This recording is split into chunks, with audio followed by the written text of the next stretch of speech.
Welcome to the new Cyber Frontier, bringing you the latest news on the local Colorado economy and initiatives that focus on the development of cybersecurity economics.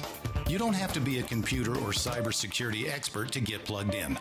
Your host, Chris Gorog, brings it straightforward, asks the tough questions, and brings the cyber world to a level of understanding for everyone. Chris is personable and opens up with our guests on the issues we all would like to see addressed. You can find us on the web at www.newcyberfrontier.com. Now join our host as he introduces the topic for today's new Cyber Frontier. Before we get started here, we wanted to bring to your attention that October is National Cybersecurity Month. And in celebration of such, there's several great events going on here. And local here to Colorado Springs, if you're in town, please come to the Cyber Synergy at Colorado Technical University. It is the second annual, and we have helped with a lot of the great guests and topics that you've heard on New Cyber Frontier, as well as many other things. If you want to hear the latest of what's going on in cybersecurity, you got to come check this out. It's open to the public, free, 4:30 to 7:30 on October 25th. We hope to see you all there and shake some hands with a lot of the great guests that you've heard right here on New Cyber Frontier. See you then. Welcome to today's episode of New Cyber Frontier. Today we're going to be talking about Internet of Things and security for the Internet of Things with a new startup company that I think you'll be very excited to hear from. Babak Pasdar is the CEO and CTO of Acreto.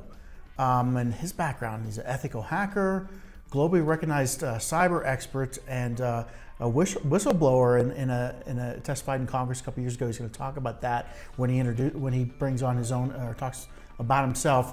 Babak, how are you today?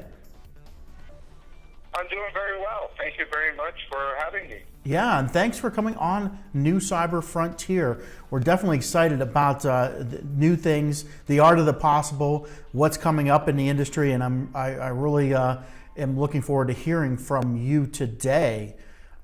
So, can you give us your background? How did you start? What did you come up? You know, some of the things I touched on, but we want to hear it from you. Give us your background. Sure. Well, I've been a serial entrepreneur. I started out doing consulting and advisory and rollout services for some large organizations like Citi, CSFB, UBS, and Verizon. And I was responsible for designing and implementing large-scale, global, secure network infrastructure for these guys. And as part of that practice, I walked away from every project, and I just felt that there had to be a better approach. So in 1999, I started my first startup that delivered proxy from the cloud solution. At that time, the term cloud wasn't coined, so we called it the grid. So we missed the boat on that one. But the solution itself turned out to be a Gartner category called CASB, Cloud Access Security Broker category.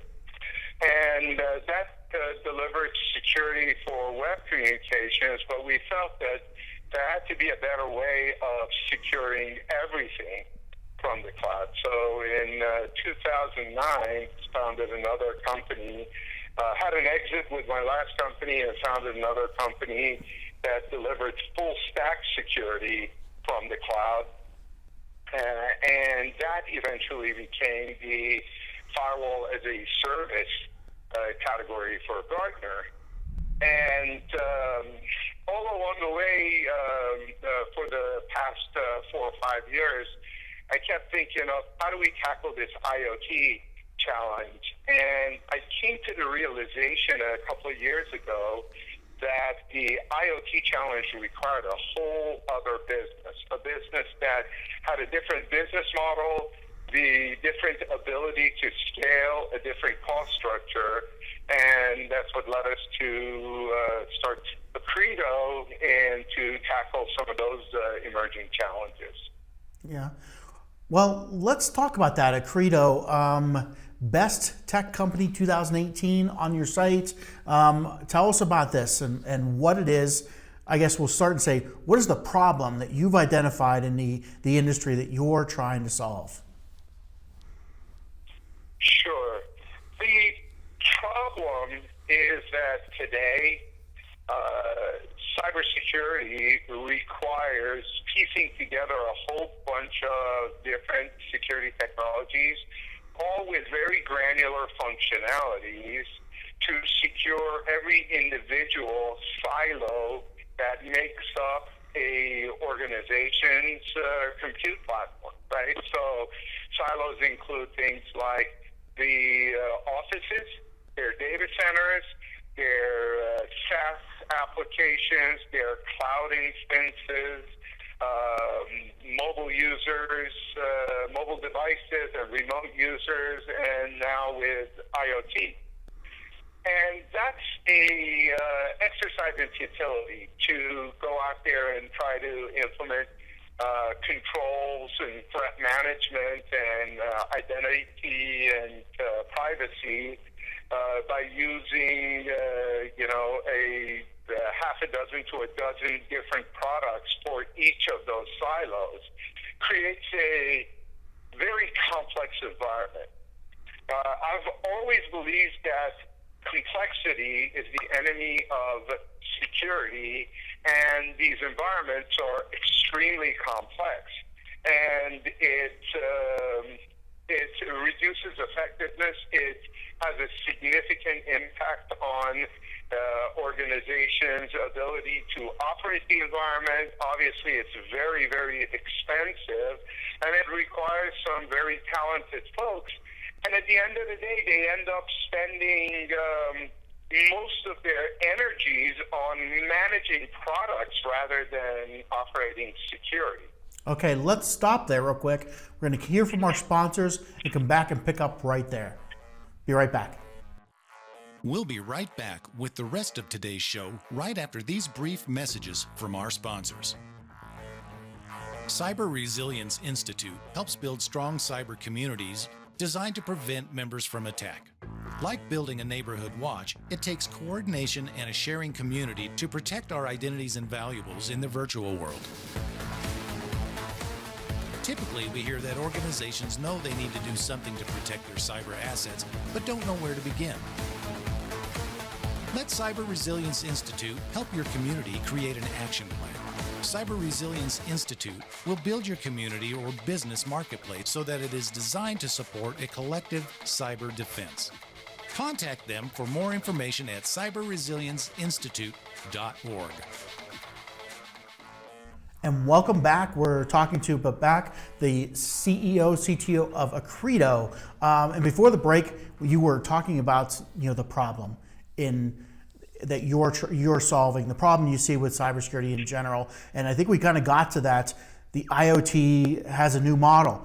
Tell us about this and what it is that's different that kind of makes this problem more accented.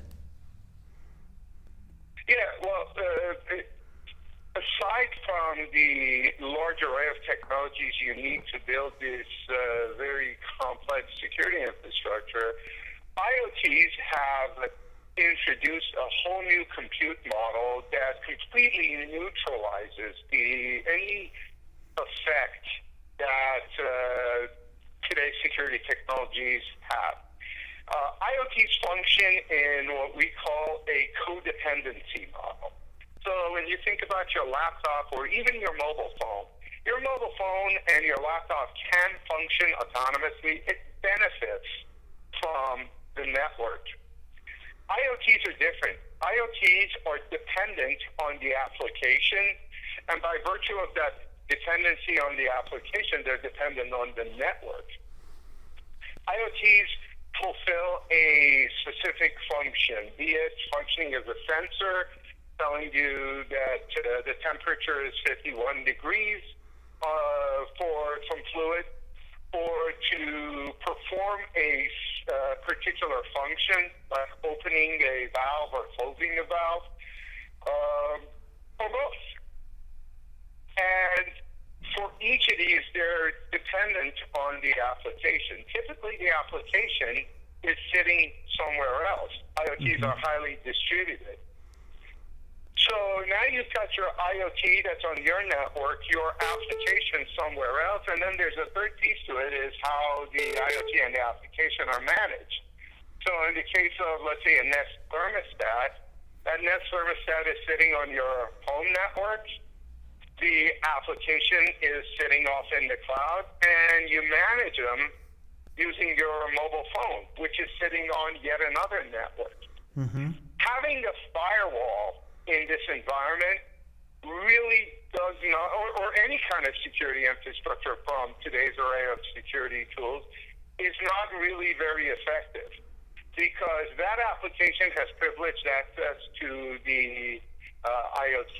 The IoT has privileged access to the application, and then the mobile device has privileged access to the application and possibly the IoT.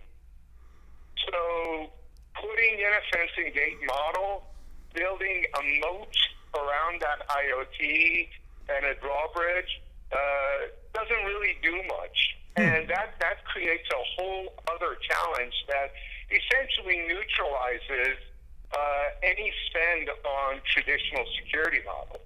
Now, that problem is exacerbated when you add the next IoT, your Samsung Smart TV, the next IoT, your Alexa, the next IoT, all of them existing on the same common network in your environment, all of them having a dependency on a remote application, a different remote application, and all of them managed via some other device or technology on possibly some other network. And that's the challenge. Mm-hmm. Interesting. So I'm hearing it's like, and I think you said this before when we were talking before, you're completely neutralizing security models that we use today with this environment. How do we make this work? How do we get it? What do we do? What's the next phase? So we need to draw the distinction from today's business of security from practical operationalized security, first and foremost, right? There's a lot of technologies on the market. These technologies all we take them at face value that they do what they say they're going to do. The challenge is they are not designed for this next and new emerging set of challenges. Moreover, newer technology that's focused on IoT security, first and foremost, focuses almost exclusively on the IoT part of the IoT ecosystem, rather than the entirety of the ecosystem that consists of the IoT, the application, and the management platform, and possibly even the users that manage it. So, on-device security for IoT, when you think about IoT, there's a really dramatic difference from the high-powered set of tools you currently use for enterprise, right? They're resource challenged. A lot of them are highly distributed. Some of them are even distributed and mobile. They have limited CPU, limited memory, limited storage, limited network bandwidth. They pretty much all have limited access to power and energy. Some of them even operate on lifetime batteries. Speaking of lifetime, a lot of these devices have a completely different standard of lifetime than enterprise technologies. For enterprise, it's 3 to 5 years. For IoT, it's 8 to 20 years. Now, when you try to install security on the device, it has very limited juice to be able to do anything from a security functionality. And net of it is, security is one of the most expensive, resource-intensive functions technology has to use. So even if you were able to get a security product that was effective on the IoT, it would burn up a lot of resources in terms of energy. But realistically, most of these devices, especially your $5 sensor or a $10 sensor, they don't have the juice, they don't have the resources, they don't have the CPU or RAM or bandwidth to be able to do the spectrum of security functionalities that are necessary. So there's a minimum standard of security you have to have in order to achieve a state of reasonableness with regard to this security. There's a lot of technologies that position themselves as security technologies, and they are, but they do very granular functions. Some of them do identity, some of them do privacy, some of them do access control, but in the areas of threat management or content control or some of the other areas that require robust resources, they just don't exist. Moreover, but at an 8 to 20 year lifespan for an IoT, when you roll out a security solution on the device, touching the device is one of the most expensive things you can do, right? Especially if your device is, a buoy in the Arctic Circle or something. Mm-hmm. Yeah, definitely. It sounds like a whole different model is needed. Can you touch on what you think that model looks like that starts to solve these problems?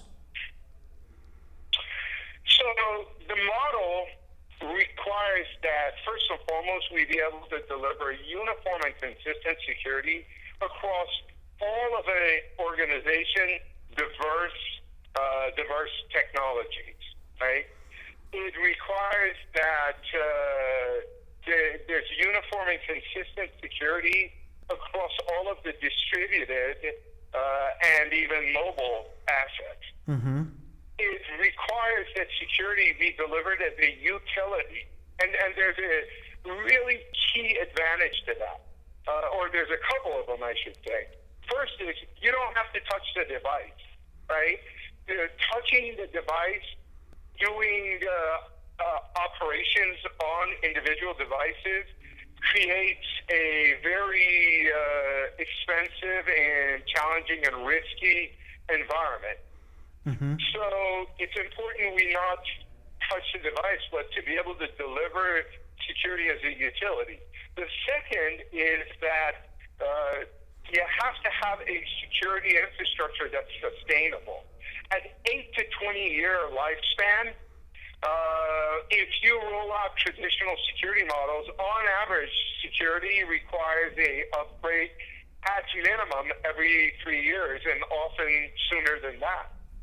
So you're rolling out a security solution on a device with a 20-year life that has less than a quarter of the life of the device in terms of security effectiveness.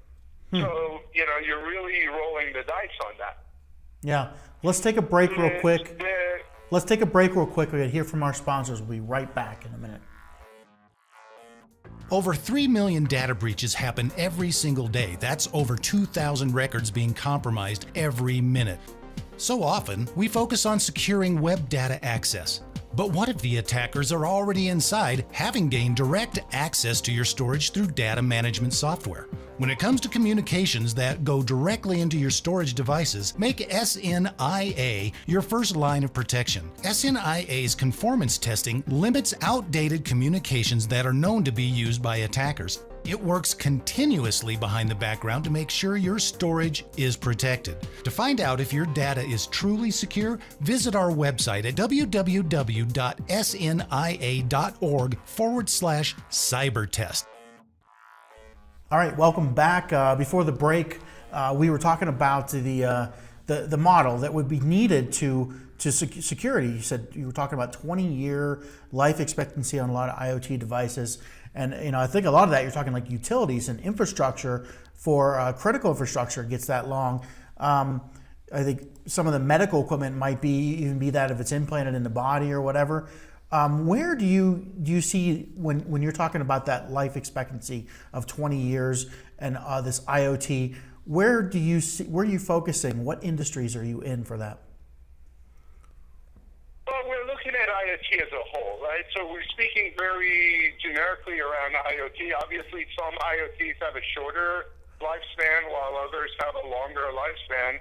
But key areas as it relates to IoT fall under the healthcare space. So healthcare could be external devices that are external to the body, and as you suggested, internal devices. to the body. There's transportation, be it airplanes or cars or seagoing vessels, as well as things like shipping containers. Right? All of these things are factors, and factors both in terms of transportation and logistics, as well as supply chain, because they can fall into both of those categories. And then there's smart buildings. That is probably the thing most people are familiar with as it relates to IoT. And then the supply chain infrastructure that can touch on one or more of the areas we've already talked about. So it could be manufacturing, but also transportation and so on and so forth. Okay. So these are all areas that are actively pursuing IoTs, and they can benefit from a more effective approach to security. Okay. So let's take a sidestep and let's talk about Acreto, your company. Best Tech Company 2018 voted by InTech Council or New Jersey Tech Council. So is that where you're centralized in New Jersey? That's correct. We're a New Jersey-based company. Okay. How long have you been around? We've been around since 2017. My co-founder, Thad Eisen, who's our COO and CFO, and myself founded the company. We are a team of 15 people now. We actually just opened up our development and DevOps offices in Czechia, Poland. Okay. And we are building a platform based on some of the dynamics we've been talking about. And I assumed you were, and that was the next question, was talk about your approach. How are you implementing this, your approach to solving some of these problems we've been identifying? Sure. So what makes an IoT an IoT is that it communicates. So that is one of the most fundamental requirements for a device to be an IoT. It communicates. Otherwise, it would be a radio clock or whatever else. It would be just general technology and not necessarily an IoT. So the fact that IoTs communicate give us the ability to connect those to a ecosystem that they can belong to and be able to deliver security as a utility. Now, one of the unique things that Acreto does is first and foremost tries to eliminate the need for the device to spend a lot of resources in securing itself. So one of the things that we do is we create what we call a virtual isolation network. It's essentially a container that is a private container that can span multiple public and private networks. So your IoT can exist on the internet, it can exist on a private network, or any combination of multiple internet locales and multiple private networks. And once these devices connect to the ecosystem, they essentially disappear off of that network. Not just at layer 3, but also at layer 2. And as a part of that process, that device essentially communicates exclusively with the other assets that are part of the ecosystem that it is allowed to talk to. Now, we're not limited to just IoTs as part of the ecosystem. We look at the ecosystem as the container that holds everything you need for that IoT to function. So it includes application or applications that are the primary applications and any supporting applications. So, for example, you have a surveillance camera system. Your cameras are the IoT. You connect to the ecosystem. Your video surveillance software and application that's sitting in the cloud, well, that connects to the ecosystem. your long-term storage system connected to the ecosystem, your management platform, and your users that operate the platform all connected to the ecosystem, and to become completely containerized. Okay. One of the other unique factors around it is that we deliver per individual asset security. So we secure each item individually, where they get access control, application control, content control, threat management, both behavioral and signature based. They get identity, both identification, both identity and authentication, and privacy as part of the system. So we apply that minimal required set of standards for security, and then there's other things like threshold controls and things to that effect. But ultimately, each individual asset gets a layer of security to communicate into or to receive communication from the other assets that make up the ecosystem. Okay. So question, is this a end node device application? You're putting an application distributed on all the IoT devices, or are you putting a device in the cloud, or both? What's your process here? So we are a service. We're a fully operationalized model. So essentially, the endpoints connect into the ecosystem. That connection could be a SSL connection that may exist on the device. It could be an IPsec connection that may exist on the device, or that may exist on the device or on the network. We have a 8 meg client, which is extremely light. So pretty much anything that's an IoT can support 8 meg. That can be the individual asset into the ecosystem. Okay, so that's all that's really needed. So you put your software is on the edge node device, but is there also a cloud portion that coordinates all the different devices? It is, and that's part of our application, and that's what we deliver as a service to the customer. So it's not a product. The customer doesn't buy this and have to implement it. They just turn it on and use it. Okay. So tell me about where you're at in your process. I know you're a startup. Sure. Do you have product already? Do you have a slated time, calendar quarter when this will be available? Where's your progress? Sure. And just as one point of clarification, our client is optional if somebody wants to use it. If their existing IoT technology supports SSL or IPsec, they can use that without installing our client on there. Just again, as a point of clarification. Okay. But to answer your question, we have the alpha product in place. We actually have a paying customer who's using it.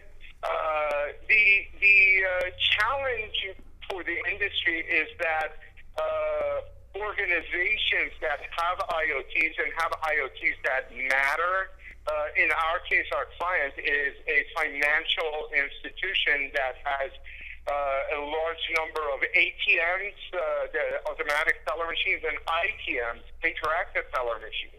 Okay. So they wanted to get out of the business of buying or leasing property and building branches, and they wanted to be able to expand with agility, as well as the ATM and ITMs. They have mobile banks, so they're using the platform.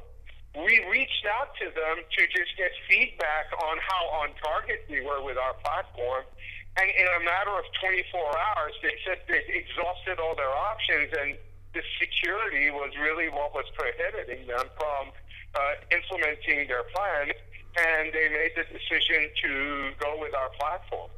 Oh, awesome. And that's actually in place. But we are expected to go GA on the product in the October-November timeframe, and the focus is on the orchestration and the management interface right now to make it available. Okay. So just to kind of wrapping up here, in closing, who would be your customers? Who do you want to reach out to? What kind of a call to action would you have? Who are you looking for to demo or test or partner with at this phase of your company? Anything you want to get out to our listener base, go ahead and do so. Sure. So our target market is any organization that's looking to build IoT-enabled applications at the departmental level and up, as well as any of the independent software vendors that are developing solutions with IoTs that are embedded, or manufacturers that are building IoT technologies. We're looking to partner with those types of organizations. Okay, and there you go. You heard it here first. We'll say Acreto, going to be a name you'll look forward to and hear a lot from in the future. I believe so. Thanks a lot, Babak, for coming on today. We really appreciated your appearance here. Thank you. It was my pleasure. All right. Have a great day. Bye. The views or opinions expressed during this podcast are not those of Colorado Technical University.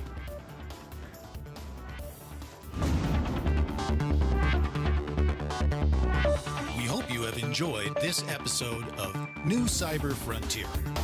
Remember to get involved. Often we think that someone else will handle privacy and security in the virtual world, but you are the only one truly in command of your virtual fate. Join our mailing list so we can keep you informed of breaking news and new releases.